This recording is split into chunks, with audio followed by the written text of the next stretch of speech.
Court, come back to order. This is from yesterday's recess. It is Tuesday, August the 30th, 2022, 9 o'clock in the morning, and the Kerr County Commissioners Court is back in session as a special meeting. And what we have today is I had a chance to meet with the sheriff and his staff yesterday, and some of the distressing numbers that I had to review is that we've had over 206 undocumented immigrants that have been detained. We've had 59 smuggling arrests. We've had at least over $18,000 worth of property damage as a result of what's going on here in Kerr County. And in terms of, we were talking about it before we came to session about the jail situation.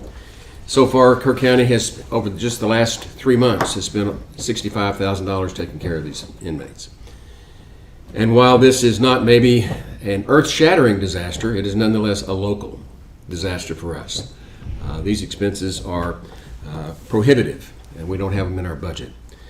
So I have declared as of today, this morning, just right before I came in, I signed the order declaring a local state of disaster due to the ongoing border crisis.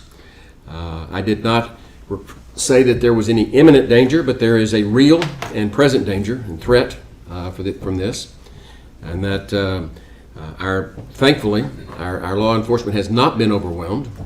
It's strained, it's threatening, but thank goodness they are able to keep our citizens safe. And I did not authorize the governor to send in the National Guard. If we get to the point that we need that, I want it supervised by the sheriff and not somebody from Austin. And that's just the way I feel about it. So with that, I have signed the order and reported the findings from the sheriff's office. And it's based on that, we now have a local state of disaster. And I'm not sure if it's 1.15 or 1.16, but we need to, or we can, the court needs to either extend it indefinitely or for a fixed period of time, otherwise it will expire in 7 days, as I understand it, Judge. That's correct. And the way we did it last time with the pandemic was, for the first few months, we did it every week, which was unnecessary. And so what we finally did was authorize have the court approve the extension of it automatically, unless revoked either by me or the court. And that way, the court still retains ultimate control over whether or not we have this state of disaster, but it allows us to do it without having to talk about it weekly. And it's 116, so you'll need to recall item 116 so that y'all can take action to extend it. Pardon? And I think that if it's going to be terminated, I think that it has to be done by action of the court. Okay, good. Then that we'll recall item 1.16, consider, discuss, and take appropriate action for a disaster declaration due to the increased law enforcement needs resulting from the border-related criminal activity in Kerr County. And that would be for the court to extend it until revoked. Yes, sir. Okay. I move for approval. Second. Got a motion and a second. Any discussion? Just discussion, I believe there's a resolution to that effect, or is this just the court orders all we need? No, we did a resolution yesterday. I signed it. So you did the resolution. You'll sign it. For the I did that one. grant.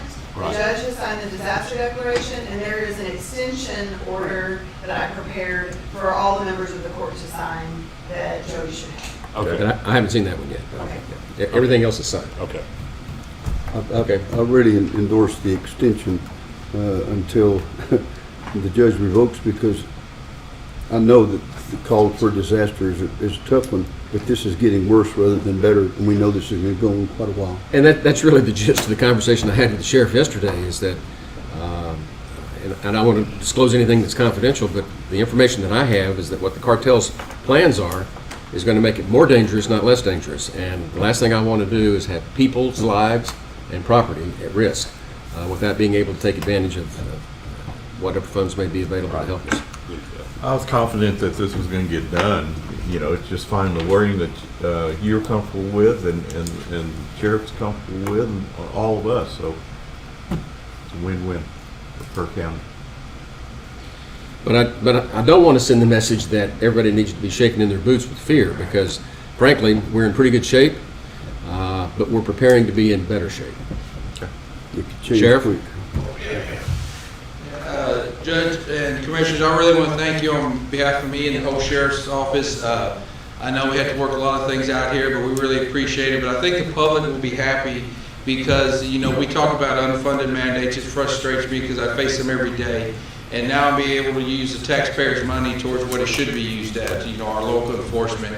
You know, these are funds that will strictly be used for that, and they're coming from out of the county, which, you know, that's really going to help us out. You know, we'll see how this first year goes. The second year, you know, we do start filling the jail, we'll look at other avenues and look at getting some funding for that. But like I said, I really appreciate it. I think this is going to work out for the best.